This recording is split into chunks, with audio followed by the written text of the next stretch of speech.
Mendan bo'lsa shu makiyajimni qanday qildingiz deb kommentariyaga tinmay yozganing uchun bu makiyajni olishga qaror qildim. Aldadim. Ittam so'ragani yo'q, hattoki Bobik kelib wow deb ham qo'ygan yo'q.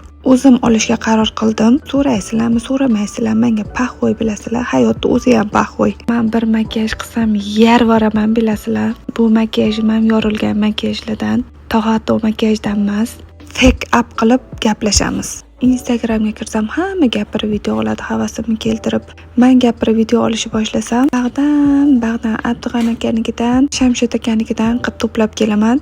Oxiri montajga kelganda o'rta xudo gap bir-biriga to'g'ri tushmaydi. O'zimni bosh qo'yib gapirganimda ana endi ko'raylikni dahshat gaplar chiqadi. O'zim ham hayron qolaman, shu gapni men gapirdimmi deb. Bir makiyaj qilib o'zim haqimda aytib beray deb makiyaj qilishni boshlagandim. Basharamni yaltillashini qaraydigan yangi Hodwi nabor reklama kelganda surib ko'rsam, wow dahshat ekan. O'zi ham sevdim. Makiyajim kechgacha turdi. Lekin shunaqa issig'ida oqmagan joyimiz qolmadi. Terlamaydigan qo'ltig'imdan ham ter chiqib ketdi. Endi boshqa joylar aytmasam ham bo'laveradi.